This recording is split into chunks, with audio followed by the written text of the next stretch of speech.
Glória a Deus. É muito bom a gente estar para celebrar a festa, né? 21 anos. Já parou para pensar quantas coisas, quanta jornada? Talvez você chegou aqui, o modelo do auditório ainda não era esse. Talvez você sentou no outro tipo de cadeira, você estava virado ao contrário. E Deus foi mostrando algumas mudanças na jornada e na história de todos nós. Talvez você chegou aqui ainda solteiro, hoje casado. Muitas coisas acontecem em 21 anos. Mas a beleza de tudo é chegar 21 anos depois, cheio de energia, alegre, esperançoso, atuante, renovado no Senhor. Então, uma igreja que vai produzindo tempos, testemunhando diante do tempo, e com tanta gente que passou por aqui, com tanta gente que foi abençoada através desse ministério, dessa igreja, eu acho que quem está aqui só tem alegria para celebrar. É claro que a jornada reserva também desafios, abandonos, traições, porque foi assim com Jesus. Às vezes a gente imagina que pode ser diferente conosco, mas Jesus diz que é a jornada, é assim mesmo. No mundo tereis aflições, mas a palavra de Deus diz o quê? Tem de bom ânimo. Quem quer bom ânimo aqui na sua vida? Fala assim, eu quero, Senhor. Amém? Bom, eu já cheguei aqui, a primeira pergunta foi, cadê a Fabiana? E a Fabiana não está aqui porque foi aniversário do tio dela, lá em Belo Horizonte, 90 anos, irmão do pai dela. A Fabiana ficou órfã de pai, quando ela tinha 2 para 3 aninhos. Então os tios tiveram um papel muito importante na vida dela. E a gente tinha uma programação lá em Uberlândia, de casais, e depois para estar aqui.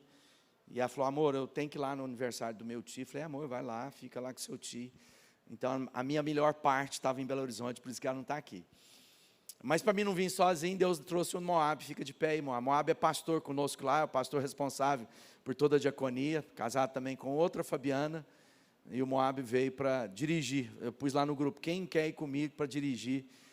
Pode ficar sentado, obrigado.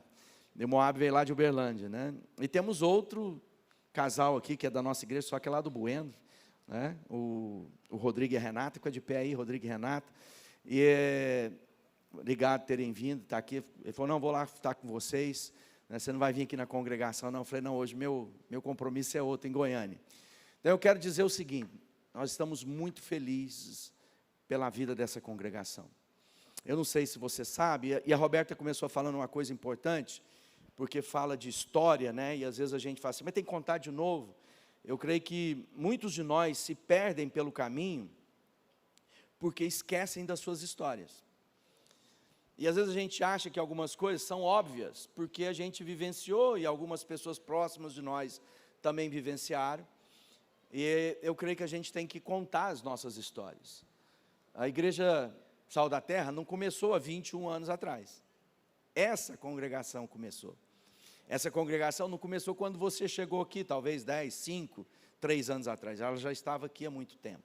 E qual a história? O que nos traz até aqui? Qual é a visão? Qual é a paixão? Qual o DNA? Qual a semente que fez com que essa família linda que você está vendo aqui, permaneça aqui até hoje? E muitas vezes quando a gente se esquece na história, a gente pode se tornar uma instituição voltada para nós mesmos, porque esquecemos daquilo para o qual Deus nos criou, nos formou.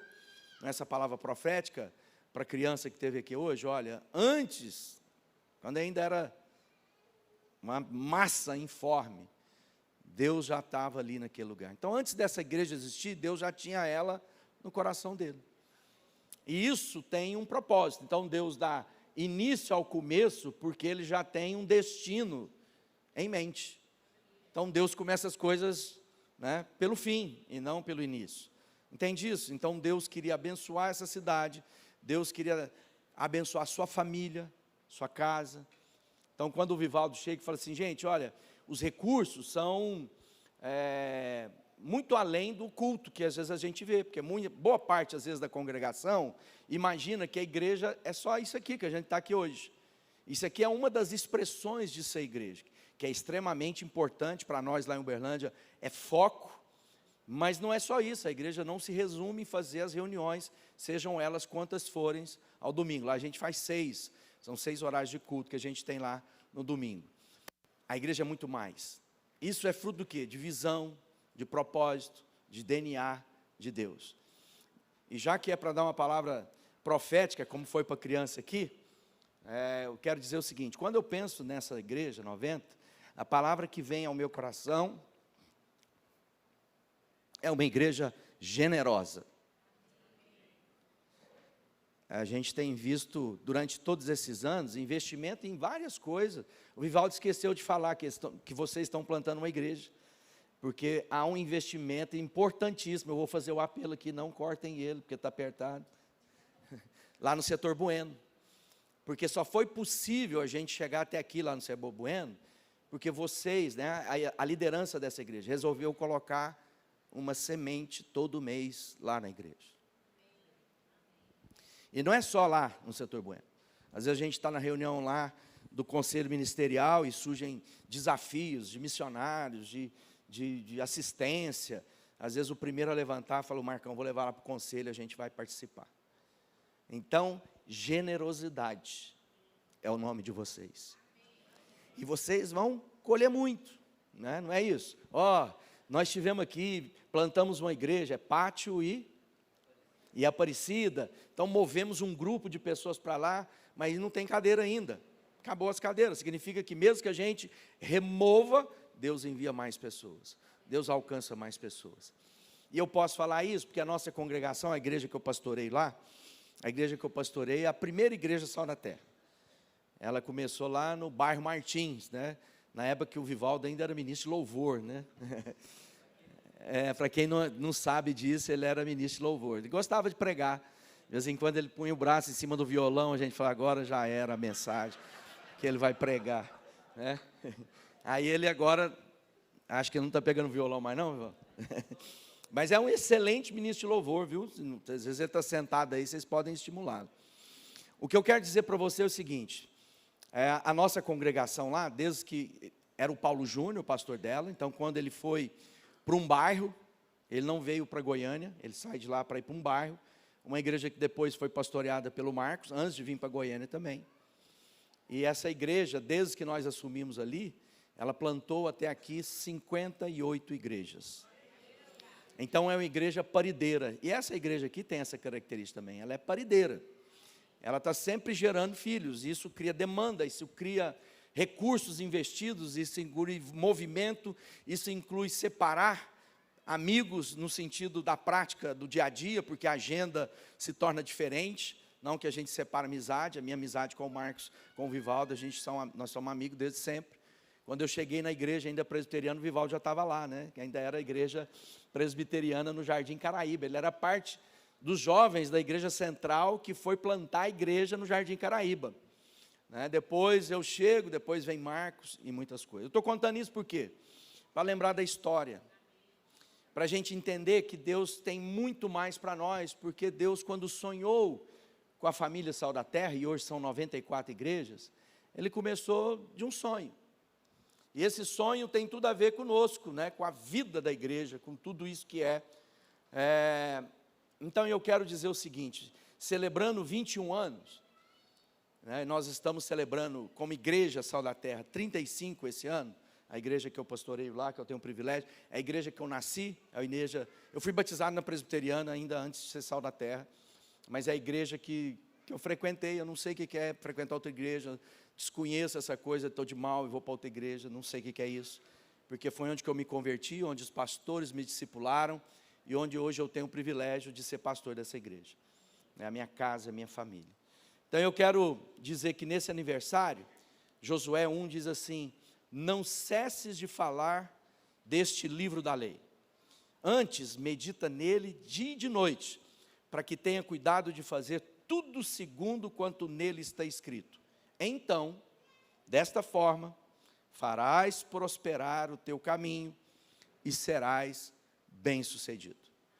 Ou seja, Deus está dizendo para mim e para você: olha, apesar da nossa história, apesar dos êxitos, das vitórias, das alegrias, e também da superação das dores, das angústias, das tristezas, que a vida é isso, Eu estava agora lá no seminário de casal e falei assim, irmãos e irmãs, às vezes a gente imagina que Deus vai nos livrar das dores, mas Deus nos chamou a amar, e amar dói.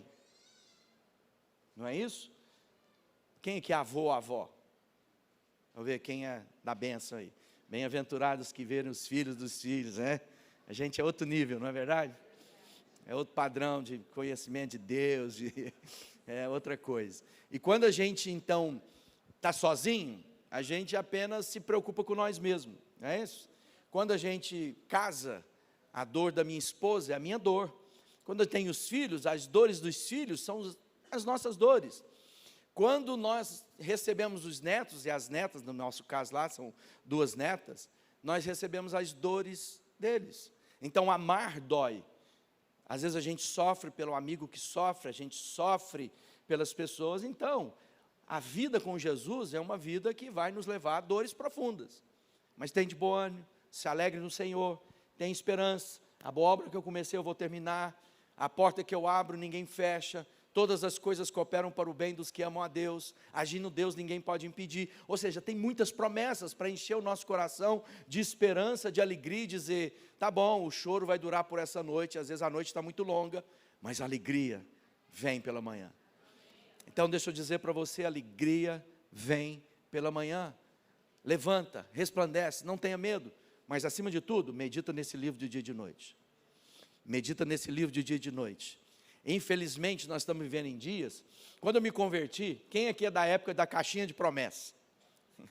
Levanta a mão bem alta aí, a gente já descobre as idades, né? Caixinha de promessa, a gente já sabe a idade. Então, caixinha de promessa era quase o horóscopo evangélico. A pessoa ia lá e tirava pela manhã a caixinha de promessa, e só tinha promessa boa, né? Não tinha assim, prepare sua casa que você vai morrer. E nos dias de hoje? Reels, stories. Então, gostei de uma pílula de um pastor. Eu faço isso, está gravado, não é o problema de fazer isso. Mas muita gente está se acostumando com uma porção muito pequena para manter a sua vida espiritual. E a palavra de Deus diz o quê? Medita no livro da lei de dia e de noite. Às vezes algumas pessoas vão além daqueles pequenos recortes da internet e às vezes gostam de bons pregadores, e tem alguns muito ruins que você tem que parar de ouvir, porque às vezes eles estão massageando o ego, eles estão relativizando a palavra de Deus, eles estão dizendo que conforme o mundo passa, a gente também tem que entender que a Bíblia é um livro antigo. Não, a palavra de Deus diz que a Bíblia é Jesus, Ele é o verbo, que se tornou carne. Então esse Jesus é o mesmo ontem, hoje e será para sempre. Então passarão os céus e a terra, mas as minhas palavras jamais passarão. Então é a palavra de Deus como um todo. Então medita no livro de Deus. E mais, não apenas ouça de segunda mão o pregador.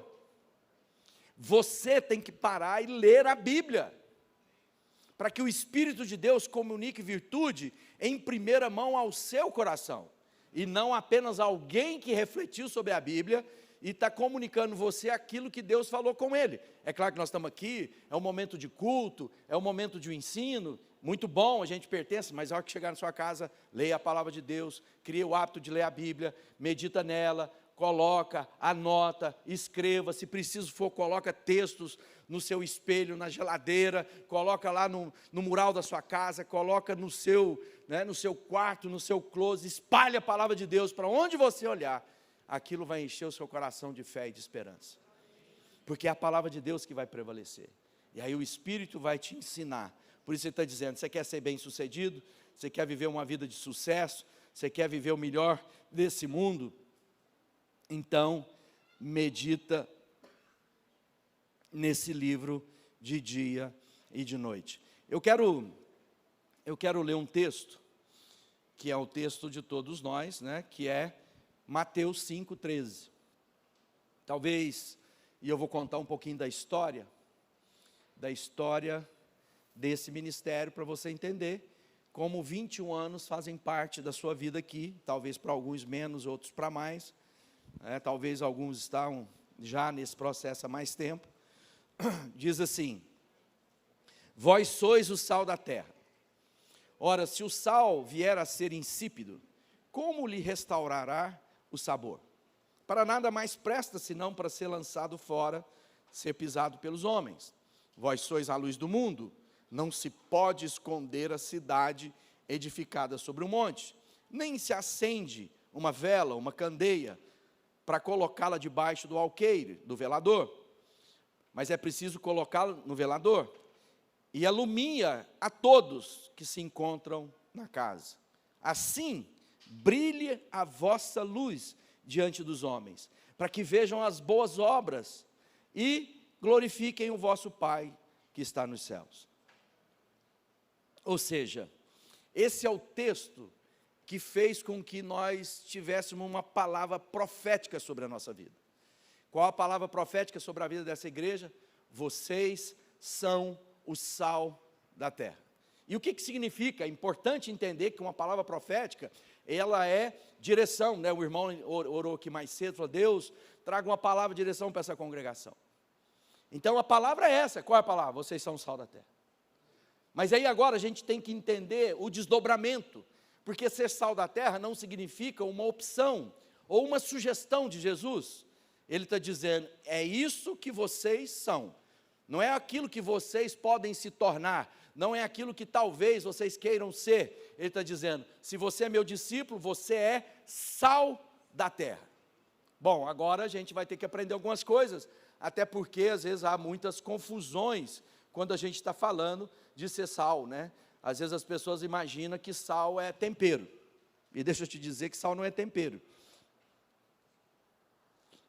Tempero é orégano, que tudo que você põe, fica com gosto de orégano, não é isso? Detesto orégano.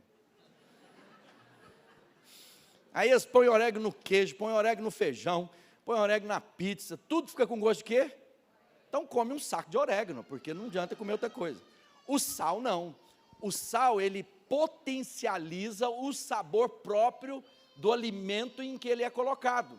Então o sal é para tornar o alface melhor.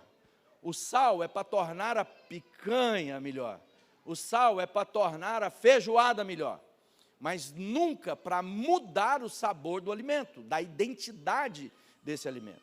Então, quando eu estou pensando em ser sal da terra, a igreja sal da terra, qual é o nosso papel? Potencializar a identidade própria de cada um. Naquilo que é a vocação, o chamado, a proposta, o destino de Deus para a vida de todos nós. Não está aqui para que todos nós tenhamos gosto de orégano, ou para piorar, de coentro. Triste coentro. Você sabe o que é coentro? É mistura de cebolinha com Maria Fedida, aquele barbeirinho, já viu?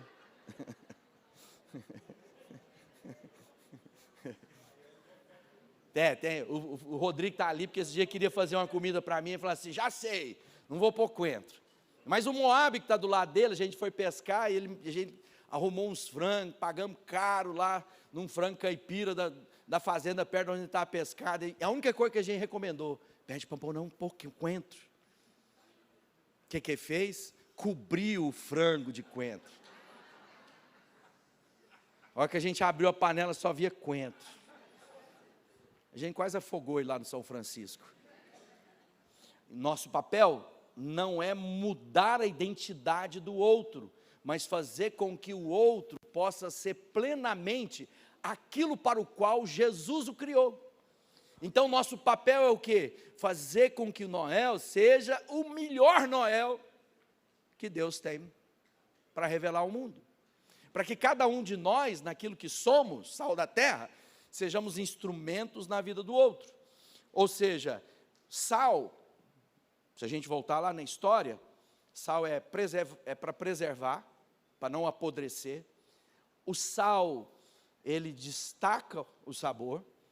O sal era moeda de troca, o sal era salário, né? Ou seja, era aquela porção de sal, era pagamento de trabalhador. Então tem valor. Hoje sal é baratinho, né? A não ser aqueles do Himalaia, né? Aquele sal, e que tem validade. Eles dizem lá, tem 2000 anos que foi formado nas montanhas do Himalaia, vence em setembro.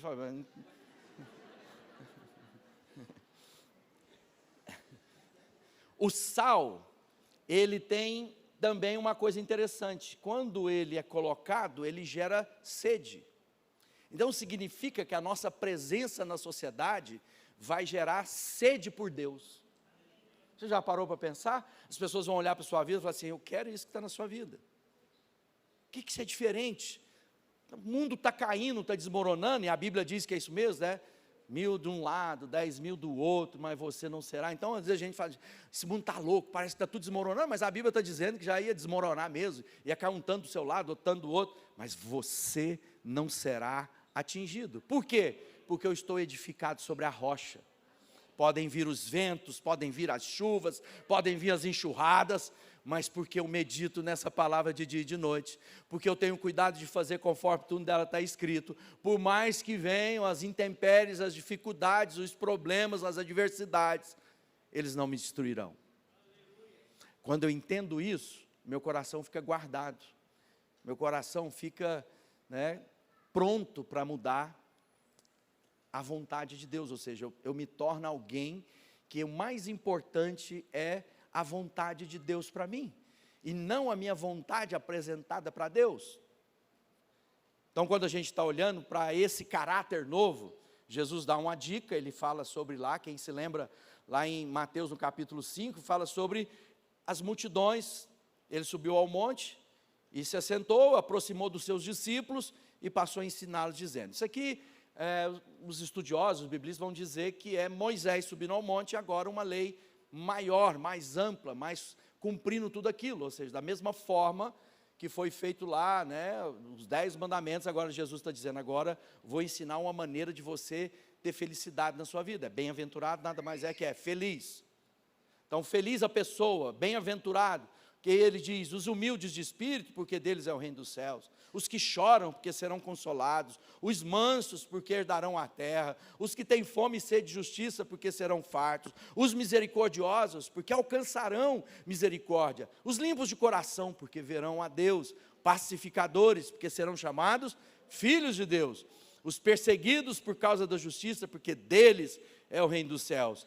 O que ele ainda diz, feliz, bem-aventurado, quando por minha causa, presta atenção nisso, por minha causa, vos injuriarem, perseguirem, e mentindo, disserem todo mal contra vós.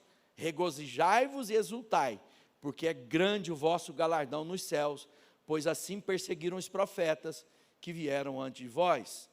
Ou seja, ele está dizendo que esse sal tem características que serão reveladas na vida. É a vida na vida. Ou seja, é Jesus que é a vida vivendo em mim e revelando-se ao meu próximo, na minha casa, na minha família, no meu círculo social, lá no meu trabalho, na sociedade que eu estou inserido, na comunidade que eu vivo, quem ele é. E tem características próprias, ele está dizendo aqui, você tem que ser humilde de espírito, você tem que compreender que você precisa de Deus. E muitas vezes, Deus para alguns é apenas mais um bom adereço, ele não é a centralidade da vida. Enquanto Jesus não for o centro da sua vida, você não vai viver a vida que Jesus tem para você. Não adianta Jesus estar ao meu lado, ele tem que ser o centro da minha vida. O centro da sua vida não é a sua família, o centro da sua vida não é o seu marido, a sua esposa, não são seus filhos ou seus netos, o centro da sua vida não é o seu trabalho, o quanto de dinheiro você é capaz de ganhar, o centro da sua vida é Jesus de Nazaré. E quando eu entender isso, que a partir dele, todas as demais atribuições da minha vida, as relações, os empreendimentos, o movimento, os esforços, tem que ser a partir dele, ou seja, eu coloco a lente de Jesus para navegar na vida. Mas enquanto Jesus só for aquele pronto-socorro, eu nunca vou viver aquilo que ele diz que veio nos dar. Às vezes a gente imagina que a vida com Cristo é uma vida qualquer, mas Jesus diz assim para mim e para você, sabe para que eu vim? Eu vim para que vocês tenham vida, e vida em abundância. Então parece-nos que o verdadeiro sal da terra, quando não está vivendo vida abundante, alguma coisa não vai bem. Então a gente precisa avaliar se essa é uma jornada de Cristo em mim e através de mim. Vida abundante também não significa que eu vou ter ausências de problemas, de dificuldades, dores, perdas, lutos. A vida está dizendo que mesmo em meio a tudo isso, o meu coração está guardado, há uma alegria que transcende, porque o meu olhar para o eterno, o meu transcendente, faz com que essa minha temporalidade não me destrua. Guarda o meu coração. No dia mau, eu vou lembrar, vai melhorar. Mas deixa eu te dizer uma coisa para você. Talvez você esteja em dias bons. Tem uma má notícia, pode piorar. Porque na vida teremos aflições e dores. E eu tenho que estar preparado para que no dia mau eu não seja destruído. E tem muita gente na vida da igreja sendo destruído pelas coisas da vida. Os seus corações estão abatidos. Quando Deus quer que a gente revele ao mundo, são essas características, depois você medita nisso. Porque lá em Romanos, no capítulo 8, diz assim: a ardente expectativa da criação aguarda a revelação dos filhos de Deus. Então, quando o Marcão está falando assim, uma característica na vida do Galvão, que é evangelismo, eu sei de onde eu vim. Eu sei o que estava lá no meu coração, do desespero. E olha que era jovem, 20 e poucos anos. E eu sei então que o que trouxe alívio, esperança, paz, significado ao meu coração foi um encontro pessoal com Jesus Cristo de Nazaré. Então, a Bíblia diz que quando a gente conhece a Deus, nós nos tornamos devedores daqueles que não o conhecem. E não tem como eu viver minha vida apenas num lugar confortável, fresco, um lugar aprazível como esse, sem que eu me pegue pensando como a gente vai falar para mais gente a respeito desse amor. Não tem condição a gente querer subir ao monte e ficar lá com Jesus, como foi a ideia dos discípulos. Porque nós precisamos compartilhar, porque Deus vai cobrar de cada um de nós, se nós levamos a mensagem de boas novas para as pessoas. Então, como família da fé, é muito bom estar juntos, mas aqui é uma preparação para a missão. Aqui é um lugar da gente afiar as espadas, aqui é um lugar de nos prepararmos para a batalha, para que lá no meu trabalho, na minha família, eu seja instrumento de Deus, para falar da boa notícia, que impacta e transformou a minha vida e vai transformar a vida deles. Porque a palavra de Deus diz que ninguém pode resistir ao amor de Deus. Então parece-nos que talvez as pessoas não estão vendo o amor de Deus na nossa vida. Eles estão resistindo muitas vezes à minha religião, às minhas práticas, à minha presunção, à minha arrogância, à minha pseudo-santidade. E aí eles não querem esse Deus, porque não vê em nós a empatia, não vê em nós a dor que nós precisamos sentir, que é a dor deles. Para que assim que era Jesus, olhando a multidão, teve compaixão delas. Jesus não veio para o grupo de discípulos. Tão bom, a gente aqui é tão gostoso. Não, isso é coisa de muita gente, multidão. Não, Jesus veio para o mundo. Vocês são o sal da terra. Aí tem uma armadilha, que às vezes a gente ouve dentro do sal da terra. Sal é só um pouquinho. É verdade. Porque senão vai ficar salgado demais, ninguém vai comer. Mas tem uma porção em cada coisa. E você sabia que se a gente peneirar todo o sal que tem na natureza, na terra, nós podemos fazer uma camada de 50 metros sobre todos os continentes? Então parece que é pouquinho, mas tem muito. Eu só preciso saber a porção que precisa ser depositada na vida de cada um. Então quando nós olhamos para Goiânia, nós temos que falar assim, nós temos que levar sal para todo mundo. Nós olhamos para o Brasil, nós temos que colocar sal em todo mundo. Isso vai requerer o quê? Esforço, empenho, intencionalidade. Vai ter que ser investimento, como nós ouvimos mais cedo. Isso vai ter que ser mais trabalhadores para essa seara, mais famílias alcançadas. E agora a gente está nessa história da mesa, né? Então agora nos últimos anos o que mais se fala é sobre mesa. Tem que sentar, o sal da terra no lugar de mesa. Beleza. Você gosta de mesa pequena? Mesa pequena cabe poucos. E nós temos uma cidade para ganhar. Então, que o seu ministério seja de produzir pequenas mesas em toda a cidade. Quem gosta de mesa grande, também não vai caber tudo, vai chegar um ponto que você precisa de outras mesas grandes. Entende isso? É o tempo inteiro pensando, eu tenho que levar esse evangelho. Esse é o meu papel como sal da terra. Eu tenho que salgar, eu tenho que encontrar as pessoas, eu tenho que fazer com que elas sejam a melhor pessoa em Cristo, porque esse é o plano de Deus para ela. A nossa história começa em Uberlândia, 37 anos atrás, quando foi iniciada uma igreja chamada Presbiteriana no Jardim Caraíba. Os jovens tinham sido eleitos presbíteros, e aí o pastor, no sistema presbiteriano, sabe que quem contrata e demite pastor é o conselho formado pelos presbíteros. Ele ficou olhando para aquela turma jovem, saindo da universidade, falou assim, não vai dar muito certo, a gente não vai conseguir manter as tradições, vamos plantar uma igreja com esse jovem. Os jovens pensaram, tudo que a gente queria é espaço para pôr a nossa prática, o nosso louvor. Então, juntou ali a vontade de um e a vontade do outro, e começou uma igreja no fundo da casa do pastor César, jogou-se uma brita no chão, fez um telhado de telinha de barro, né, colocou lá uns banquinhos, talvez cabiam umas 150 pessoas lá, mais ou menos, menos, umas 100 pessoas, e aí começou a abrir. Eu cheguei lá em 88, justamente no ano que tinha sido plantado. E num determinado momento, não cabia mais, vai saindo gente por todo lugar, era desconfortável, que batia o vento, Uberlândia, cerrado, aquela brita, aquilo voava, as irmãs de laquê, o cabelo virava de poeira, aquilo era uma coisa assim, né? Se ventava, eles tinham colocado uns toldos aqui, batia de um lado para o outro. Se chovesse, então, era assim, era culto, né, nas águas do Senhor, né? Aí nós fomos para um barracão. Esse barracão era já uma igreja que tinha lá umas 400 cadeiras. E aí, no segundo domingo, já não tinha mais lugar.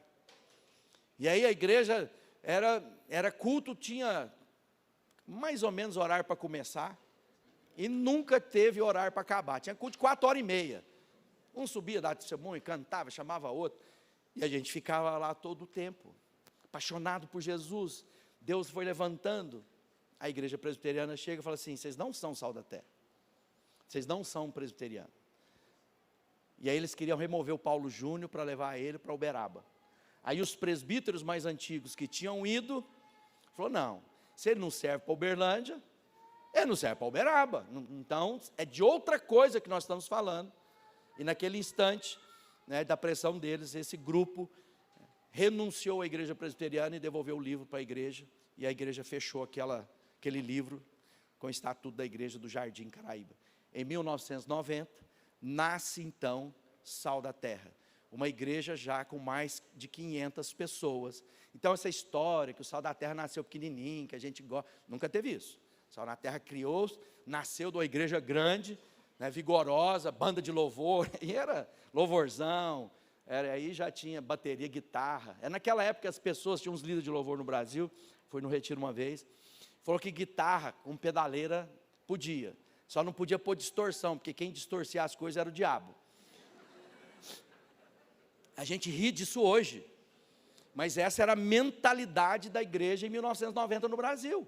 E eu não estou falando de gente do interior, lá de Minas, não. Quem falou isso é um líder nacional, né, que falou sobre isso num seminário de louvor, que a gente estava lá. Aí, tipo assim, está vendo o quanto que são paradigmas, são ideias trocadas? Então, quem nós somos? Nós somos o sal da terra. Quem é essa igreja? E quem é esse grupo que nasceu? Da onde veio? Veio de um conjunto, na época não era nem banda, chamado Sal da Terra, que estava lá na igreja presbiteriana, que começa uma igreja presbiteriana, depois foi convidada a sair da igreja presbiteriana. Nunca houve plano, queremos plantar a igreja Sal da Terra, queremos desvincular da denominação, nunca houve isso. Mas Deus nos levou para isso. Alguns anos depois, o pastor que tinha feito essa perseguição lá, saiu e até o Supremo Concílio lá, nós estivemos lá no presidente do Supremo Concílio, nos convidando para voltar, para ser parte da igreja presbiteriana de novo, mas aí já tinha pastores leigos, já tinha gente ordenada, já tinha outras congregações, não tinha mais esse prazo. Hoje a gente tem uma amizade muito grande com a igreja presbiteriana, lá em Uberlândia, a gente se frequenta, não há nenhum resquício, não há mágoa, não há nada. Então, coube a Deus nos tirar para fazer de nós essa família nova, que muito da nossa doutrina, da nossa teologia, tem a ver com a igreja reformada presbiteriana. Nossa confissão, podemos dizer, que é de Westminster. Então, onde a gente discipula, onde a gente ensina. Quem era esse povo? Um povo apaixonado por Jesus, jovens, que ele queria evangelizar. Eles viajavam, eu não sou parte do conjunto, o Vivaldo era parte de um outro conjunto, como é que chamava lá? Nova...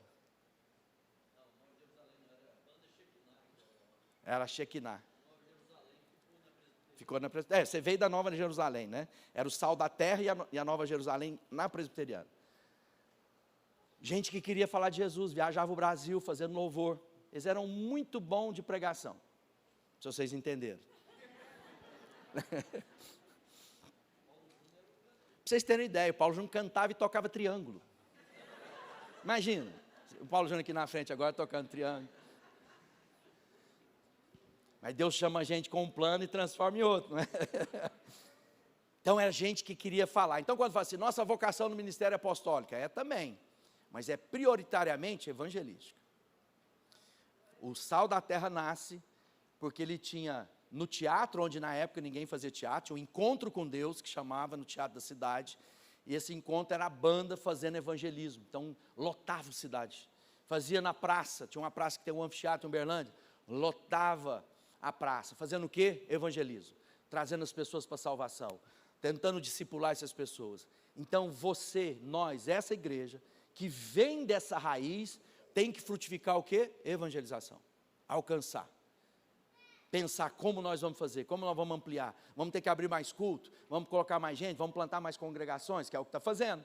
Quando a gente planta uma congregação, é o quê? Não está cabendo aqui, ou vamos levar a igreja para mais perto de um grupo de pessoas que tem dificuldade de chegar até aqui, uma cidade grande como é Goiânia. É isso na sua vida. E a pergunta que fica agora é, e a sua parte? No meio dessa história, qual é a sua parte? Porque a Bíblia diz também que cada um de nós somos parte do mesmo corpo, mas cada um membro desse corpo precisa cumprir a sua parte. Porque cada parte ligada um ao outro, em graça e em amor, faz com que o corpo cresça. Então, quando você está sentado aí, e eu vou fazer uma pergunta, é só uma pergunta para você pensar. Quem conhece o amor de Jesus através da sua vida? Qual foi a última vez que você mobilizou alguém para levar para um pequeno grupo, para um curso, para o culto, para um retiro? Qual foi a última vez? Esse ano alguém veio? O ano passado?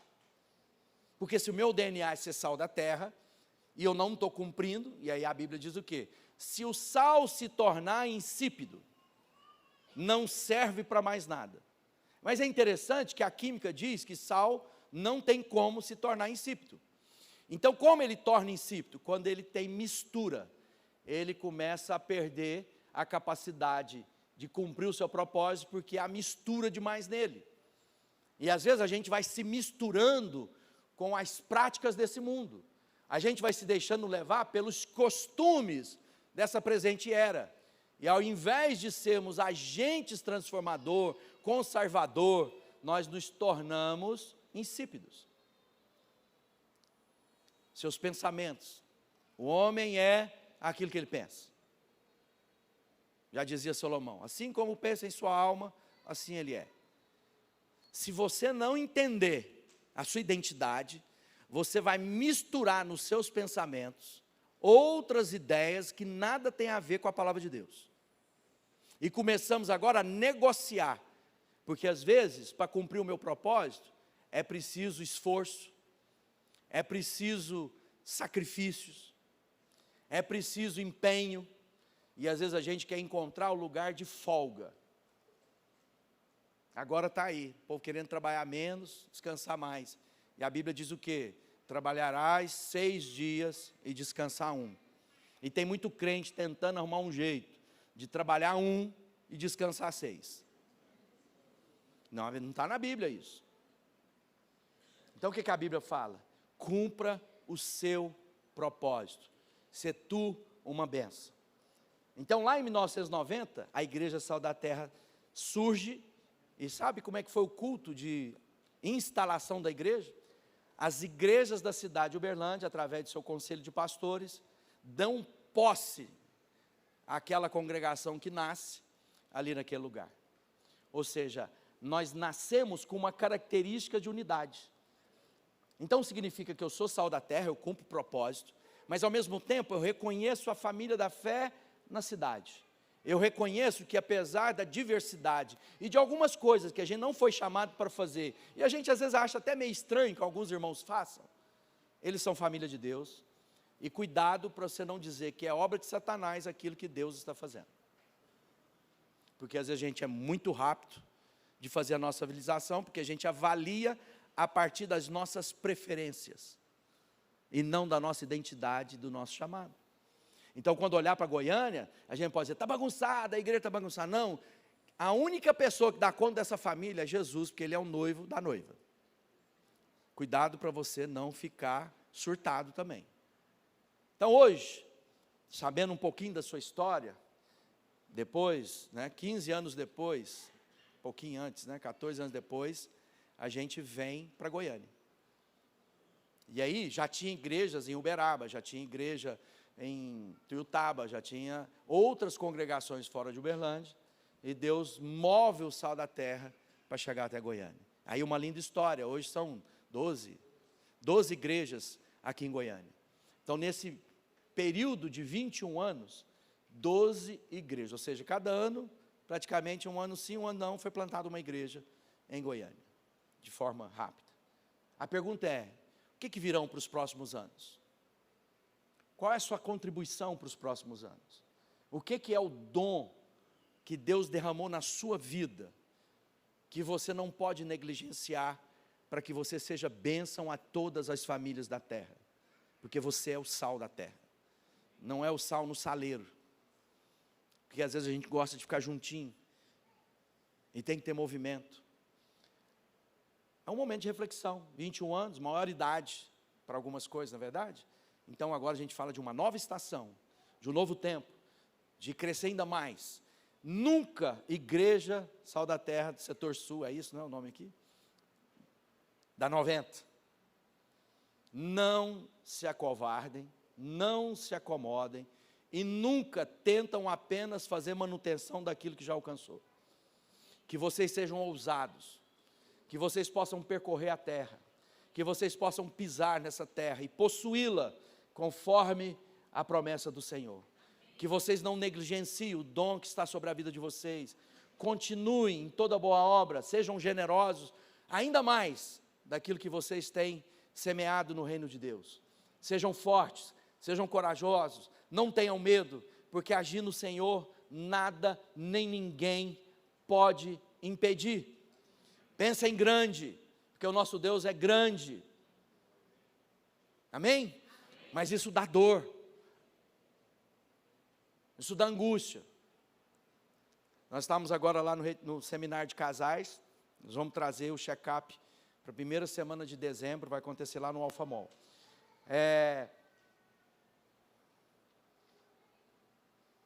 E um casal, e eu falando sobre os casais, eu falo assim, idealize o casamento perfeito, dos seus sonhos. Agora olhando para ele, aonde você está, para chegar até ele, do que você imagina. E o que é necessário, quais são os movimentos para você alcançar aquilo que você diz que é bom. Então, como igreja, noiva de Jesus, qual é a vocação? Porque aí agora nós temos, dentro do sal da terra, uma multiforme expressão, que a beleza do sal da terra é essa. Então, a multiforme expressão, qual é a contribuição dessa igreja? Para a família de igreja Sal da Terra, para a igreja em Goiânia, para a igreja no Brasil e para a igreja até os confins da terra, apesar que a gente é o confim da terra, que a gente volta para Jerusalém. Qual é a sua contribuição? E quais são os próximos passos? Dos 22, 23, 24, 25. Vamos pensar na próxima década, na próxima 5 anos. Sejam ousados, sejam atrevidos no Senhor, porque agindo Deus, ninguém pode impedir. Põe a mão aí no seu peito. Obrigado, Jesus, por essa manhã. Obrigado que o Senhor nos trouxe aqui para trazer à memória as coisas que não nos dão esperança. Que a gente possa, diante da história do Senhor, da nossa vida, como família Sal da Terra, nós como congregação nesse lugar, essa primeira igreja de Sal da Terra aqui em Goiânia, qual é o papel dela diante de todas as demais igrejas? Qual é o papel dela dentro da família de igrejas Sal da Terra, na sua multiforme expressão? Abençoa, prospera, derrama recursos financeiros na vida dessa igreja, porque eles têm sido fiéis, ó Pai. Eles têm semeado a boa semente, eles têm gerido os recursos com integridade, com dignidade. Prospera o seu povo nesse lugar, para que haja mantimento na sua casa, para que haja sementes na sementeira, para que eles continuem a semear em abundância. Eu quero abençoá-los, ó Pai, com alegria. Envie mais trabalhadores, levanta vocacionados, homens e mulheres que querem dedicar sua vida para cuidar da família, para ajudar, para formar Cristo na vida das pessoas. Tenha derramado sobre a vida deles agora ousadia, por um caminho novo, uma história nova, por instrumentos novos, por estratégias novas, por formas novas, para que eles sigam fiéis àquilo que eles são. E se nós queremos ser fiéis para aquilo que somos, nós precisamos ir transformando a nossa vida à imagem de Cristo a cada dia. Eu abençoo os meus irmãos e as minhas irmãs, no nome de Jesus. Amém. Que Deus abençoe.